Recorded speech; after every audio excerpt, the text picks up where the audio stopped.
Right. So, first of all, I want to say that it's my great pleasure to get the opportunity to talk to you about my research on local journalism in the coronavirus pandemic. And that's based, as Unju mentioned, on research that I've done over the past year or so. Now, what I want to do today is to, first of all, start by providing you with a bit of context to explain how and why I've studied this topic. And then I want to take you through some of my research findings, including around the challenges of working as a local journalist in a pandemic and how you overcome these logistical and financial challenges. Also talking about what it's actually like to work as a journalist in a lockdown. How do you go about your daily routines and practices? And then I want to devote the final part of my talk today to talking about the kinds of stories that the journalists themselves thought were most important, the stories that really mattered to them, and talk about how that shows us something about their distinctive role conceptions or the distinctive ways in which they saw themselves as journalists. So that's what I want to cover today, which is actually quite a lot of stuff. So I have a lot of exciting things to talk to you about. Now, so I want to begin by talking a bit about why I did this research. Now, the context in which many of us in journalism studies, in the field of journalism studies, are doing our research is one of a larger crisis related to the sustainability of news across a lot of Western societies. I know in Korea you still have quite a strong tradition of newspapers, but overall in a lot of Western societies, newspapers are in very rapid decline. And that's because, as you probably all know, as news has increasingly moved to online and mobile platforms, the business model of print journalism has kind of collapsed because audiences are no longer prepared to pay for news. And altogether, this has led to a very significant decline in the importance of print newspapers. So in the UK, where my research is based, over 245 newspapers have closed down since 2005. Print circulations have been cut in half, and advertising revenues have fallen by 75% over the same period. Now, this is in a way a kind of very well-known and widely told story, which has been repeated in some form or the other across the Western world.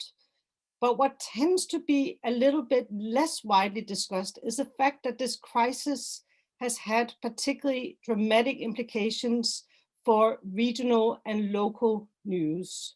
So our National Union of Journalists in the UK, which represents journalists, suggests that the number of regional journalists, so journalists working for regional papers, has been cut in half since 2005. And almost 3 in 5 UK citizens now live in areas that are no longer served by any regional paper. So we tend to hear a lot about the closure of a major urban newspaper, for example, or a big national newspaper. When that happens, it makes big headlines. But the kind of hidden story that we don't tend to hear as much is about how local titles have been closed, consolidated, and cut. So it's not just a case that hundreds of newspapers have closed down, but those that continue to operate have also tended to cut lots of jobs, so making it more difficult to cover the news in local areas. And these job losses have therefore disproportionately affected coverage of smaller towns and cities, as well as rural areas. So these are exactly the areas that have traditionally relied the most on local news, and they have tended to see journalistic coverage decline significantly over time. Now, this is something that's important to note, not just because it's significant for the newspaper industry, but it also actually has serious consequences for the health of local communities and more broadly also democratic societies. So that's because citizens need to have information, not just about what's going on at the national level, but also about what happens in their local communities. And the local newspapers that continue to operate now tend to publish less political news, which means that observers get quite concerned about political engagement in local communities. Research on this has also found that when local newspapers close down, that tends to be correlated with a decline in political participation and also in accountability in local politics. So it's more difficult to hold elected officials accountable when there's no local news. And obviously, more broadly, knowing what happens in your town, in your village, is actually really central to local engagement, to participation, and also to social life. So the closure and consolidation of titles makes it difficult for local journalists that remain to cover routine news items, like things like local council meetings, plans for the development of areas, sports events, social issues, the kinds of stories that have for so long been essential to local journalism. Now, this is something that's particularly important in the context of a crisis like the coronavirus pandemic for several different reasons. It's very important because local news is highly trusted, and also because of the broader importance of journalism in the context of the pandemic. And there are a couple of bits of context to understanding that, which I briefly want to discuss. So one piece of the picture here is that the pandemic unfolds in what Andrew Chadwick has called a hybrid media system, where traditional news media compete with online and social media. And we've heard a lot about how audiences tend to be faced with an infodemic of misinformation, including things like fake news and conspiracy theories. And this obviously makes reliable news all the more important. But local news has been especially vital in places where you've had a significant impact of the pandemic. And I'm going to tell you about why the UK has had a particularly significant impact of the pandemic. And there's several reasons for this.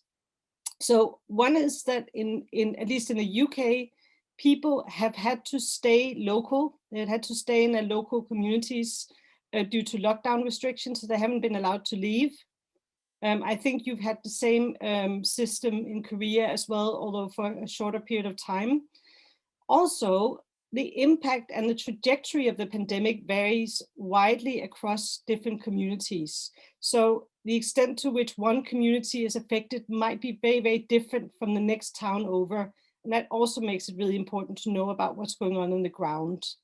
And then thirdly, if you are compelled to remain in your local community, you really need information about local services, about local businesses that are staying open, and about how your neighbors might be able to help you get through this crisis. So I've established the importance of local news in what I've said so far. Now, one thing I just want to note, and this is more kind of from the point of view of a journalism studies scholar who has studied journalism for many, many years. So I want to note that even though local news is really important, we've tended to see historically a neglect of research about local journalism. And there's several reasons for this. So it tends to be the case that research has focused on elite, well-established news organizations and practices. And I put here on the slide that it's due to the political economy of academic life. What I mean by that is that studying local news is not very sexy.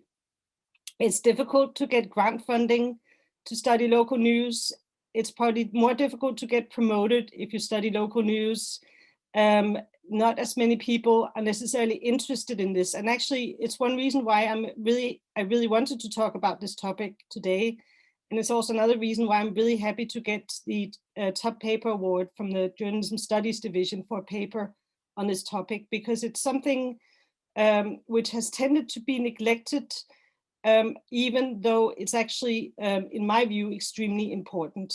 And I'm not the only person who thinks that it's extremely important. So we've seen calls for research that extends to emerging forms of news practices beyond the traditional newsroom to capture the complexities, the diversity, and the kind of dynamism of journalism as an institution. So this is what Mark Döse and Tamara Witschke talk about when they talk about the idea of going beyond journalism. And likewise, Andreas Hepp and Wiebke Loosen talk about the idea of pioneer journalism. All of that is a way of capturing the diversity of practices that constitute journalism. To say journalism isn't just what you find in the newsrooms of the big national broadcasters newsroom. Journalism is also about what happens in tiny little publications, often run by one person, someone who really wants to make a difference in their local community.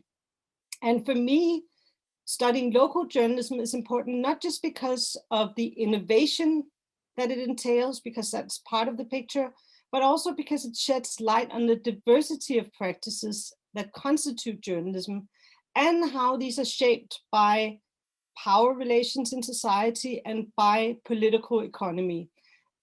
So for me, that's actually quite important.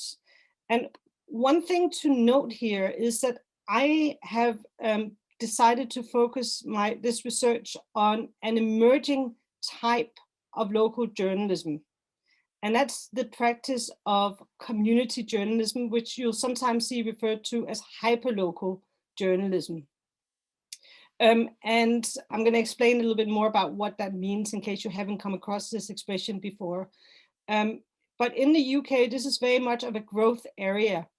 So there are now more than 400 community news providers in the UK, most of them established in the last decade. Now, community news providers or hyperlocal news providers tend to be quite small in terms of the area that they cover. So they tend to be either a website or a print paper that cover an area like a small neighborhood in a bigger city or a village or a small town. Although they tend to each be quite small in geographical reach, they collectively reach significant proportions of the population. So in the UK, that's estimated at 14.9 million people, or more than 1 in 5 of the total population. Do you have similar publications in Korea? So smaller local news publications that cover particular local areas? Is that a thing in Korea? Well, local newspapers do exist, but they do not get any spotlight. So probably even more neglected in Korea than they are in the UK. So there are numerous local newspapers, maybe hyperlocal newspapers, but there's also some credibility issue.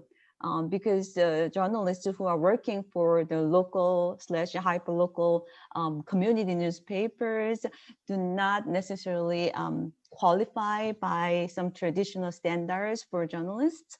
So that's another thing. So the status or the public perception of local newspaper probably is quite different here in South Korea. So it's not like they are highly respected and well regarded as a source of credible information.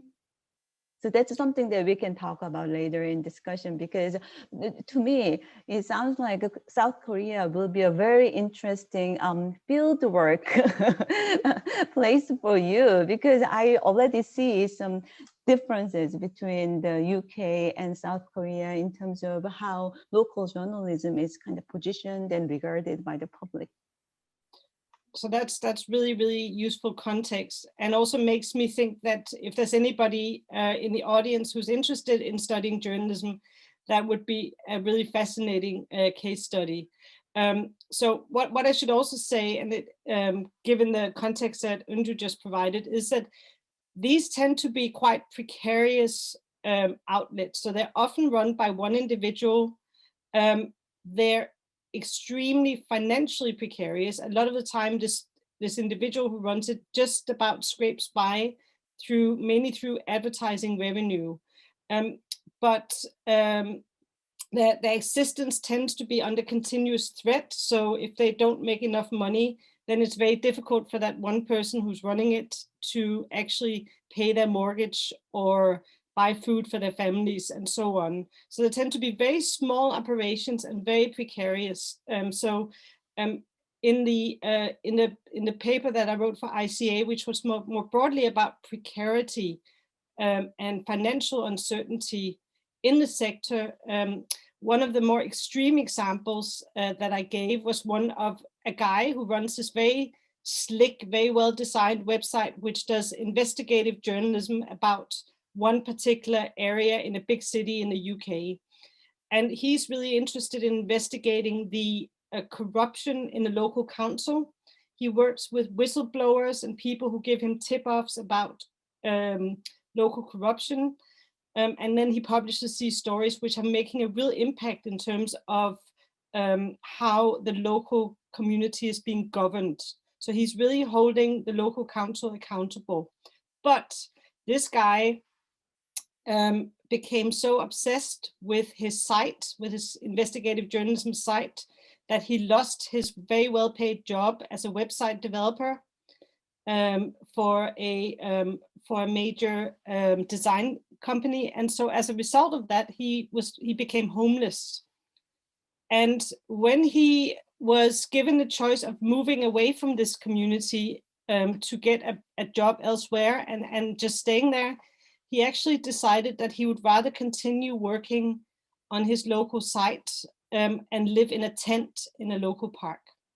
So this is the most extreme example of the financial precarity. This guy lived in a tent for 3 years, and every day he would go to a cafe, and then he would sit in the cafe using the internet connection of the cafe to do his research and to publish his stories on this incredibly slick looking site. Now, that's an extreme example, but in many, many cases, the journalists that do work for these organizations barely scrape by financially, and they're under continuous threat. At the same time, however, what we can also say is that because these are quite small entrepreneurial businesses, they tend to be quite agile and flexible. They can quickly change their ways of working. They can quickly adapt to changing circumstances. So that's obviously an advantage in the context of crises like a pandemic. And a number of them have developed a variety of successful business models. Most of them, as I said, sustain themselves on advertising, but others have partnerships with local businesses, membership schemes, or even they benefit from big sponsors, from wealthy sponsors, and from government support. So there's a variety of different funding models. And one thing that you can see is that these organizations are increasingly becoming professionalized. So it used to be much more of a kind of thing that would be a hobby for people or something that people would do as a part-time job. But now increasingly, I would say our survey showed that about 40% make it a living, a sustainable living from working on their community news organizations. And that number is growing over time. So it's much higher than what has been seen in previous surveys of the profession. Now, in the research that I did, which was funded by a small grant from the COVID-19 scheme of the British Academy, I was specifically interested in the experience of community journalists in the pandemic. Like others, I see the pandemic as a kind of unprecedented moment of crisis where journalism is more important than it ever has been. And in the case of community journalism, it's also one that really kind of dramatizes or shows the precarity of the sector. So in my research, I explored questions around how the pandemic changed the role of community journalism, the ways of working, and the financial situation of these organizations. So in terms of the research that I did, I basically did quite extensive research on the existing group of practitioners in this field. So one thing was that I did with my research team 57 in-depth interviews with members of the Independent Community News Network. And that's a network which basically represents the best established news organizations of this type. So these are all the ones that have kind of made a success out of it. And it has a total of 123 members. So you can see that there I interviewed a substantial minority of all the members of this network of established community news organizations. And the interviews were done in the summer of 2020, so a time when there was a relative kind of lull or more quiet around the pandemic. And then that was followed up with a survey of 116 community journalists. And that might sound like a small sample, but it is based on a population of a total of 217 community journalism editors for 278 outlets. So this is the best established kind of map that exists of all the outlets that are kind of stable and have been in existence for some time. And there, again, we have a pretty good response rate of 53% of all these editors. And these were carried out in March and April 2021. Now, so just to highlight what findings I'm going to talk to you about. First of all, what we found was significant financial and logistical challenges of the pandemic. And I'm going to talk very specifically about what these were and how the journalists sought to overcome them. Secondly, some of the organizations actually benefited from the pandemic, both in terms of their income and in terms of the audience engagement with their news.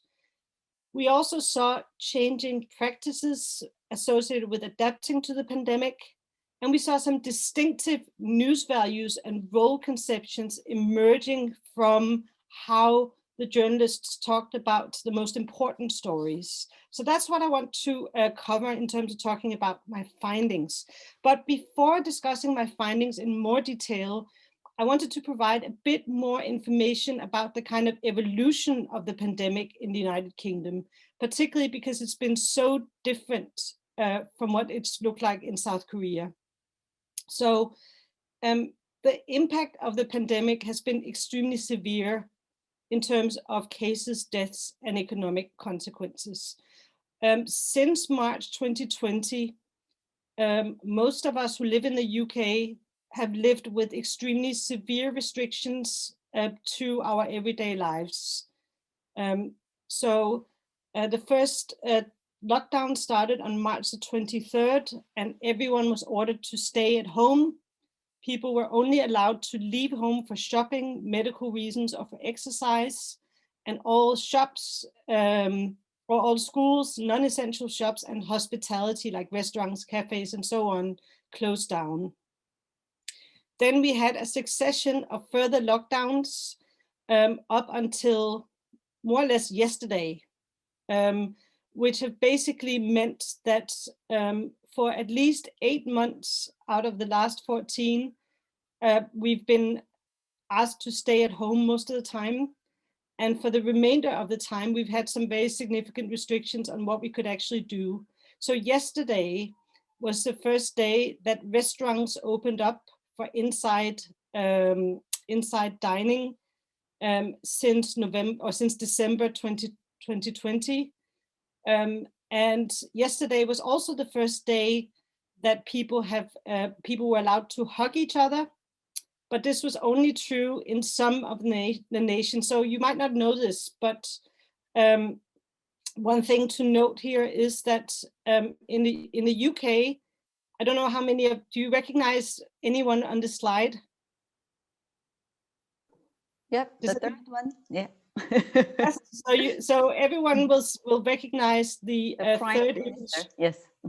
Does anybody recognize anybody else on this slide? No? Well, this is not surprising. So let me tell you something important about the pandemic in the UK. So the UK is the United Kingdom, and it consists of 4 different nations. It consists of England, for which Boris Johnson is the Prime Minister. He's also the Prime Minister for the United Kingdom, but it also consists of Scotland, for which Nicola Sturgeon, she's a lady in red, next to the left of Boris Johnson. Nicola Sturgeon is the First Minister of Scotland. All the way on the left-hand side of the slide is this kind of boring-looking gentleman, Mark Drakeford. He's the First Minister of Wales. And on the right is Arlene Foster, the current First Minister of Northern Ireland. Now, there are good reasons why, for the most part, you will never have come across any of these people other than Boris Johnson. And that is that England is extremely dominant in terms of policy making, and that a lot of decisions in the United Kingdom are concentrated in London. But questions around health and health policy are a devolved policy matter, which means that the nations of Wales, Scotland, England, and Northern Ireland each make their own decisions. What that meant in turn was that the rules in each of these nations was actually quite different. So the pandemic also depended on which country you were in. So in Wales, where I live, we were subject to what Mark Drakeford, the man on the left, said, and his decision making. And he was far more cautious than many of the other nations in the UK. And so as a result of that, there were more significant restrictions. So as of yesterday, people in England were allowed to have people visiting them indoors in the houses, but in Wales, we're still not allowed to have anybody visiting us indoors.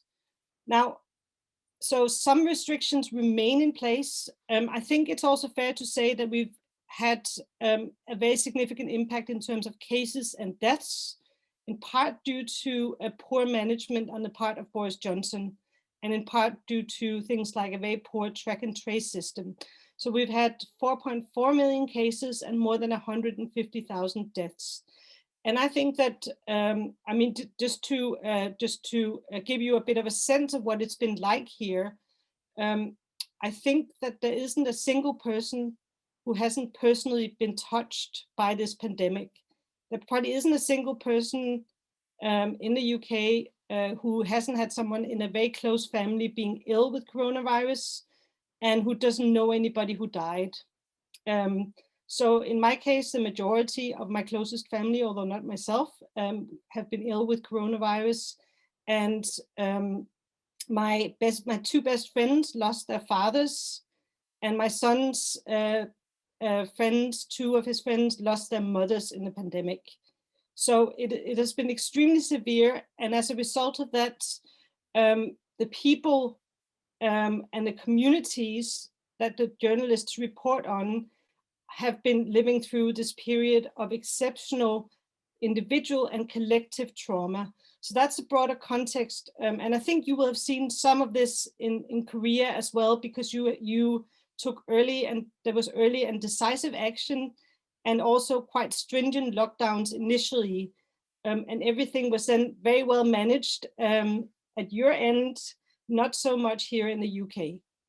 So that's a broader context that I want to talk about. So because of the impact of the initial lockdowns, one of the important things that happened initially in the pandemic was a complete collapse of advertising revenue.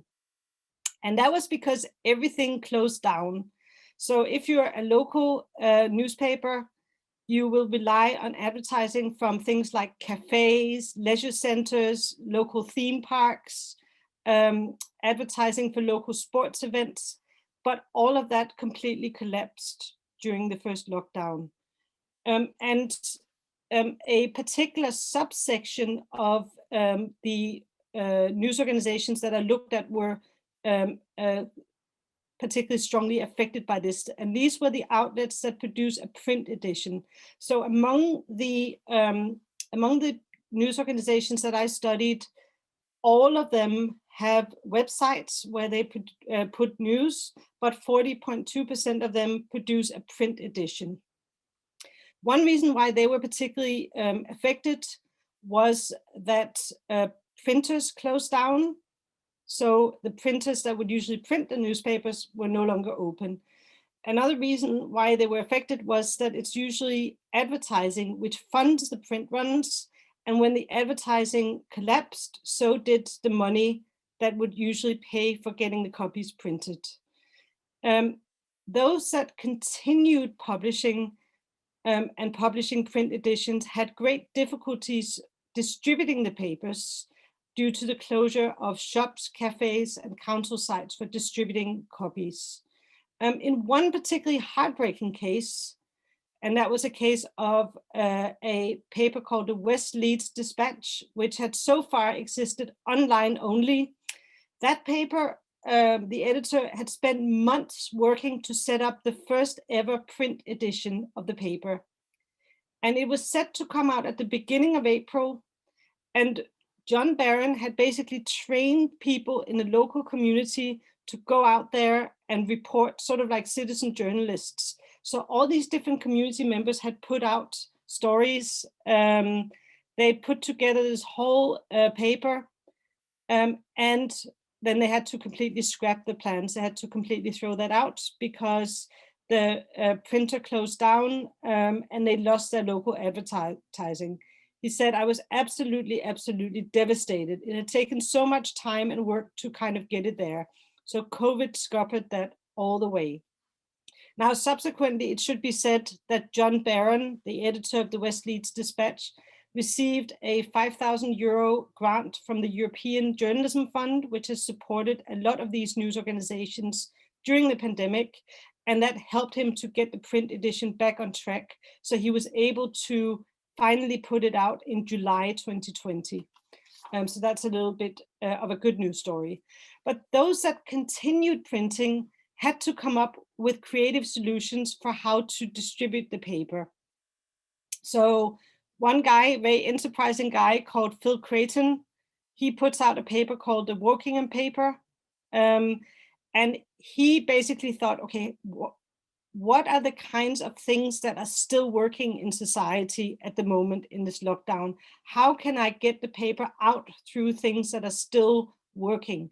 So what he did was that he went to a local food bank, which distributes food to the needy people in the community. And he got the food bank to distribute the paper through food bank deliveries. He also got a local Indian takeaway restaurant to give out the paper with the takeaway curries that people would get. And when garden centers, which are, they're basically big shops that sell plants, when they opened up again, they were the first businesses to open up. He managed to get to put some copies in the garden centers. In another case, that of South Leeds Life, there was a local vicar, a local priest, who worked very closely with that newspaper. And when he heard about the distribution difficulties, the priest offered to take hundreds of copies with him on his rounds around the community. So he basically picked up copies and then he would go and visit people and talk to them, and he would give them a copy of the newspaper.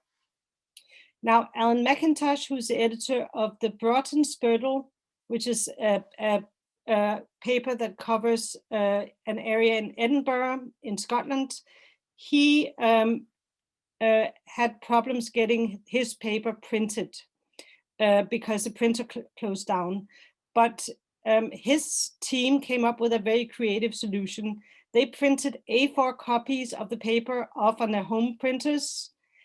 So they managed to get hundreds of copies together, which is less than what they would usually print. But they still managed to get copies out. And then they went around and asked local news agents if they could put free copies in the windows of the news agents. Also, someone on his editorial team somehow managed to get a key to local council building notice boards. So the kinds of notice boards that you will see in public buildings where notices are typically behind a kind of glass, in a glass box. So somebody managed to get a copy of the key for these boxes, and then they just put the newspapers in there so that at least people could see them. But nonetheless, it was the pandemic represented a significant hardship to many of these practitioners. So 12.5% of the respondents to our survey thought they may be forced to permanently shut down their outlets. And this number is actually smaller than what was predicted at the beginning of the pandemic, when observers thought that something like 3/4 of community news providers would have to shut down because of the impact of the pandemic. But it nonetheless really highlights the precarity, the instability of the paper. When we asked in our survey around why people thought they might have to close down, they had a variety of different reasons. For some, the reasons were unrelated to the pandemic. So one person put in the open text box that they didn't want to do it anymore because they were bored. But in a lot of cases, it really the reasons why they thought they would have to shut down the outlets was related to the pandemic, as you can see here on the slide. Now, some of the editors survived the pandemic by temporarily switching to other forms of employment. So Joe Willis, he's a guy who runs a news site called Richmondshire Today. And in 2020, he actually won the award for being Small Businessman of the Year in Richmondshire. And this is not all that surprising, because Joe Willis had a lot of good ideas about how to pay his bills. So after the pandemic hit, he started a whole bunch of new activities. He started up a local dating site, which is obviously a bit of a challenge in the middle of a pandemic.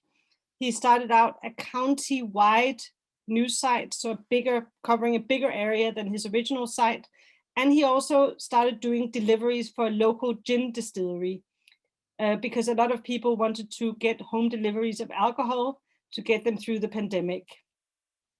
Another editor, Paul Henderson of South Molton News, who's a very busy man because he's also the mayor of the community of South Molton. He stopped publishing his newspaper and said that instead he became a delivery boy for his local butcher. And so you often saw people moving into doing things that were completely unrelated to journalism. But in a lot of other cases, the people who work as community journalists have professional experience either in journalism or in editing. And so Mark McGinley from the Peckham Peculiar was quite typical of this. When the pandemic hit, he stopped publishing print newspapers. He puts out 3 different papers actually, and instead he took on freelance editing work. So they kind of found different ways of surviving the pandemic, but it often involved doing other kinds of things as opposed to focusing on their sites. However, as I mentioned already, some organizations actually saw their fortunes improve as a result of the pandemic. So more than half saw an increase in audience figures. Also a substantial minority saw an increased audience engagement. And a substantial minority reported improved finances from grant funding.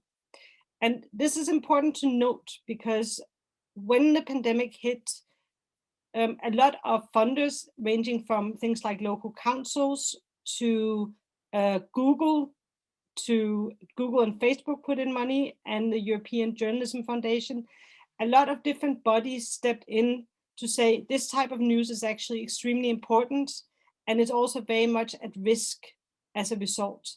And so therefore we need to make sure that we support these organizations. And so what happened was that a lot of these organizations suddenly received grants. And these may not be huge grants. They may have been on the order of about, let's say, £8,000 or something like that. But when you're a very small news organization with just one employee, having a sudden influx of £8,000 actually makes a significant difference to your sustainability and your ability to survive. So there's one editor that I'm going to mention again in a little while, Kathy Bales. So she's a very well-established journalist who started a news website for the area where she lives, the Isle of Thanet. And she started that website back in 2017. Since she started, she said that her workload tripled and she works 7 days a week, 12 hours a day, and she hasn't had any time off since she began. But after receiving a council grant, she managed to take her first weekend off since she launched the site, because then she was able to pay a colleague from a newspaper locally to actually continue to put out stories while she took off a weekend and went to the beach. And she was very, very happy about this, and also very happy about the future prospects of her paper. Now, I've now discussed the financial and logistical challenges of doing journalism during a pandemic, but how do you actually go about reporting the news in a lockdown, and how did the practices and routines of the journalists change? So that's the next thing I want to touch on. And the first and most obvious challenge had to do with how do you actually cover the news when you're restricted in terms of how you move around and how you interact with other people. Now, many of the editors had for a very long time relied on news gathering via social media, web, and teleconferencing. And for them, the pandemic resulted in very little change in their daily routine. So one of those is Jonathan Shepard from dside.com. He works very closely with another community news site called Wrexham.com. And he said, we Zoomed and used Skype before COVID. That's been part of the norm for the last years for us, or for me. So COVID, all COVID has done is just create a lot more work. But basically, he didn't really change his routines as a result of the pandemic. But for many other respondents, actually being on the ground and being able to walk around and talk to people in the community is extremely important as part of what it means to be a local journalist.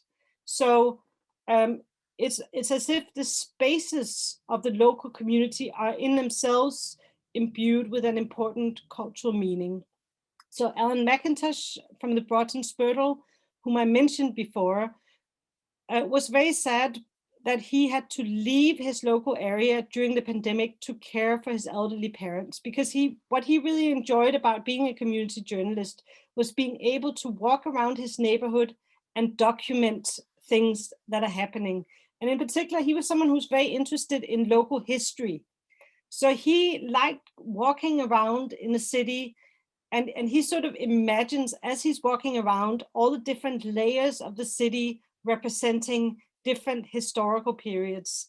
So he says, when I go walking around my bit of the city, I've got the city in front of my eyes, which is happening now, which I'd report on. But under that, I've got a layer of a 19th century city populated by people I've encountered through the graveyard. So he basically liked to go to the local graveyard and find the stories of the people who are buried there as a way of kind of representing the layered history of the city. And so the image I've got on here is actually an image that he found on one of the gravestones, where he found this sort of, he thought that was a very unusual image. So he looked it up, and it turned out that this is an image of someone called Jock Porter, who's the first Scottish person to enter and to win the Isle of Man Tourist Trophy, which is kind of a racing trophy. So it's just like a tiny little bit of local history that he enjoyed that gave him a connection to the place. And similarly, there were many editors who used their opportunity either to say they're journalists and so they're essential workers and they should be allowed to go out, or they used their daily exercise that you were allowed to do to walk around the local area or walk the beach and to be out and about. So in the UK, the National Health Service was celebrated for its work during the pandemic. And the color of the National Health Service is blue. So you probably have seen post boxes before, or UK post boxes. And if you have, you'll know that they tend to be bright red. But in order to celebrate the work of the National Health Service, the Royal Mail that runs the National Post Service painted a certain number of post boxes blue. And so James Hatts, who runs Bankside Press in London, he was really, really happy because he found the first of these painted poster boxes during his daily walks around in his area. And he photographed that and shared it with his audience. And he really enjoyed, as he put it, he said, sometimes it's just fun to be slightly ahead with these things, simply because you happen to be there. So what's important about this is that for these journalists, the notion of being there in the local community, of walking around and being on the spot, gives you a sense of authority. So they gain a sense of authority and authenticity based on their connection with the spaces of the local. And indeed, the idea of documenting through photography the kind of very dramatic changes that you saw in the local landscape was repeated across the sample. So one editor, Columba O'Hare, runs a news site called newry.ie, and that's actually in quite an interesting town, because it's a town that's at the border between Northern Ireland and the Republic of Ireland. And Columba O'Hare is someone who has a background as a professional photographer. And so he tends to put a lot of images in his reporting. And when the pandemic started, he began to walk around his neighborhood to just document how things had changed. And he told me this thing that I thought was quite compelling or poignant. He said, I documented things like COVID-19 testing stations and signs on shops relating to why they're closed. This image on the slide here is one of these photos of Columba O'Hare. Screens being put up, trafficless roads, the layout of queues going into stores, the Archbishop saying Easter Sunday Mass and blessing an empty crowd. And the worrying thing about all of that is that you start thinking, maybe this actually is normal. Have I enough photographs taken in the supermarkets before the screens, or don't I? So he started to kind of reflect on the fact that these changes might actually be here to stay. Now, having discussed the changing practices, I finally want to turn to what the editors saw as the most important stories they published during the pandemic. And this is something that I think is essential to look at, because specific understandings of what constitutes important stories is shaped by role conceptions on how the journalists see themselves and their own roles in the community. Now, there's been very extensive research on role conceptions in journalism, which is drawn on established typologies and quite large-scale longitudinal cross-country surveys. And these have tended to identify a set of stable roles that have then been replicated across surveys, including roles of being interpretive and investigative, of being a disseminator, of being adversarial, and being a populist mobilizer. Now, these role conceptions are also found in community journalism, but they don't map neatly onto what we tended to see in our sample. Because one thing to note is that there tends to be quite a distinctive self-understanding amongst some local journalists. And this is also something indeed that previous research on local journalism has demonstrated. So many of these practitioners see themselves as being responsible for the emotional well-being of their communities. And this is one area, I think, where I certainly found my own previous research on emotion to be actually quite important. And I think that'll become obvious as I talk about this. But what this means is that there was no uniformity in terms of editors' examples of what stories they were proud of in their coverage of the pandemic. So I want to talk about 3 distinctive categories of important stories that editors mentioned, each of which reflects a distinctive role conception. First, some of them really celebrated stories that reflected traditional hard news values. Secondly, some stories reflected what we might call crisis journalism values, focusing on the immediate needs of the community. And finally, some of the journalists, many of the journalists reflected what I'm calling community journalism values of serving as a promoter, advocate, and cheerleader of the community, managing the emotions of community members at a very difficult time characterized by individual and collective trauma. So when you ask the editors which stories were the most important that they published during the pandemic, many talked about examples that highlighted their commitment to traditional journalism values around reporting hard news. So the majority of editors stressed the importance of providing reliable and trustworthy information, particularly in the face of widespread fake news and conspiracies about COVID-19 circulating on social media, including in local contexts. So, for example, many editors were proud of being able to share accurate information about the number of local coronavirus cases and deaths at a time when that was difficult to come by. So, for example, York Mix, which is the top image on the slide, started experimenting with doing a live blog, which they'd never done before. Similarly, others were really proud of publishing important hard news stories. So Hans Marter, who's the editor of Shetland News on the remote wealthy island of Shetland, was really proud of getting an exclusive interview with the first coronavirus cases on the island. And this was a very well-known local couple who shared their experience of having had the coronavirus. Jonathan Shepard from dside.com, who I mentioned before, was very proud of the fact that he coordinated with his partner organization, Wrexham.com, to ask questions every day when the Welsh First Minister, Mark Drakeford, whom I mentioned before, held daily briefings about the pandemic. So he saw it as being a really great opportunity to show that community journalism also contributes to holding politicians accountable. Kathy Bales, who is the editor who went on holiday for the first time during the pandemic, was really proud of the fact that she did a series of stories which covered outbreaks and deaths in local nursing homes.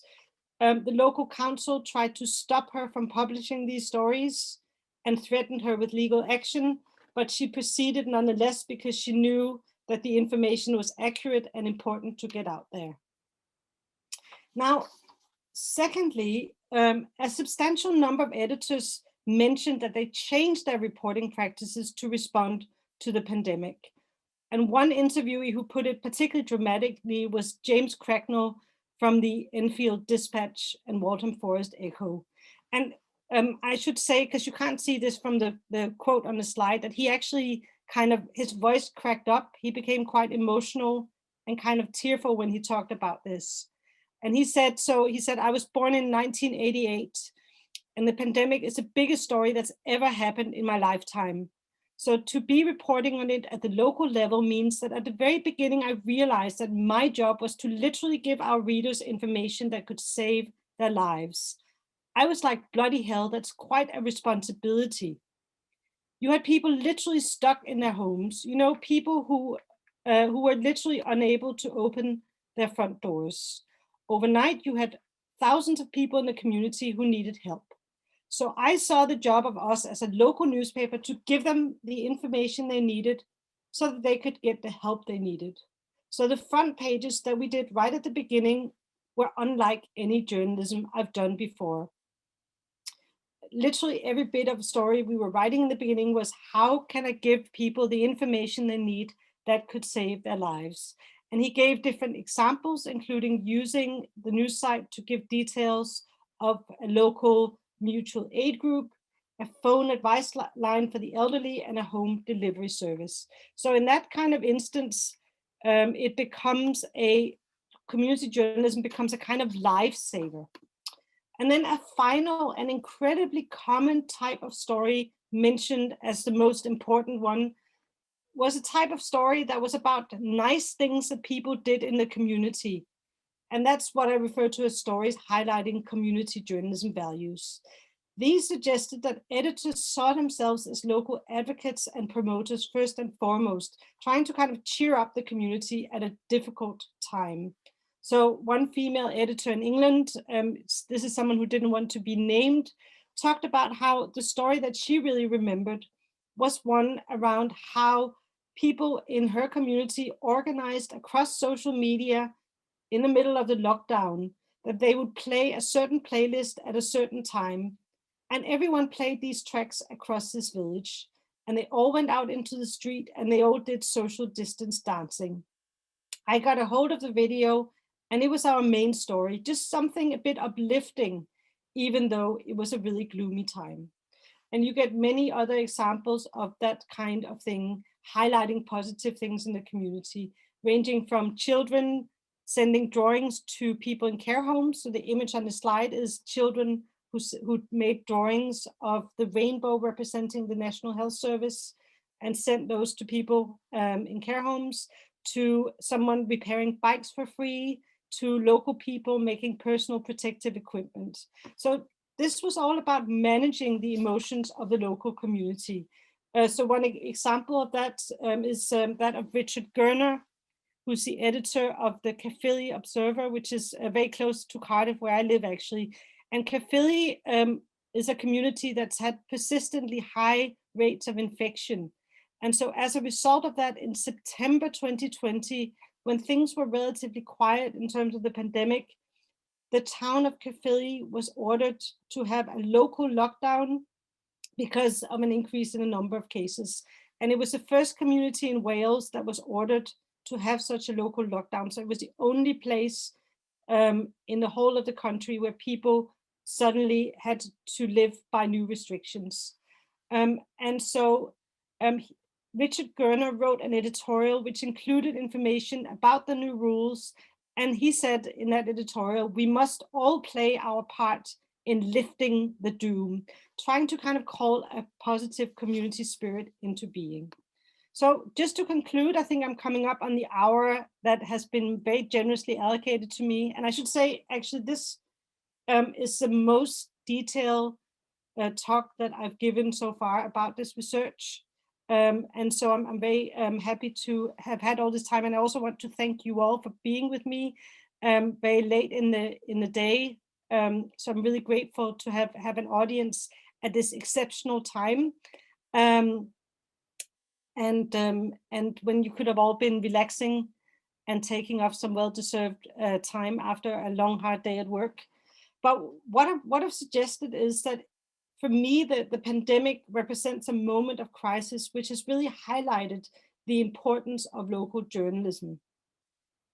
And in a sense, the precarity and the financial insecurity of the sector suggests that when we think about what does the future of journalism look like, that any consideration of that sort has to be informed by the insight that in a lot of places, news production can no longer pay for itself, and that any decisions that you have to make must be informed by the idea of journalism as a public good vital to a democratic society. And the reason why I'm saying this is also that I frequently get asked to give testimony in the UK to the government around community journalism. And I always say this, and the politicians always agree, but sometimes as a result of me saying this, and I'm not the only one to say this, the governments actually give money to journalists. So I think it's an important thing to say that in a lot of Western society, journalism needs to be considered as a public good that can't necessarily pay for itself. In terms of how we think about future research, one of the things that I hope that I've shown you is that when we look at sort of less fashionable, less sexy forms of journalism practices, then we discover that we need to really examine a diversity of practices to do justice to all the rich things that are happening within the media ecology. And that means that future research has to go beyond a focus on elite established sites of news production. We have to be attentive to these less fashionable practices to really understand what's going on. I think that community journalism has a lot to tell us about the future of journalism. I think it tells us about the agility and the precarity of these types of entrepreneurial journalism organizations. It also tells us about the diversity of role conceptions, which are actually quite at odds with what most of the literature in this area has found. It shows us that the local can itself be a source of journalistic authority. And it shows that for these journalists who have often had to make quite extreme sacrifices to do the work that they do, what really counts is serving the local community. And that includes managing the emotions of the community in a very difficult time. Thank you very much, and I welcome any questions from you. And I'm gonna, I should just say I have a final slide, which has some references to some of this work that's coming out. Most of it is still forthcoming rather than actually published, because I've only just done the research and I haven't even finished analyzing it. But if you would like more information, feel free to email me. And thank you very much for being here with me.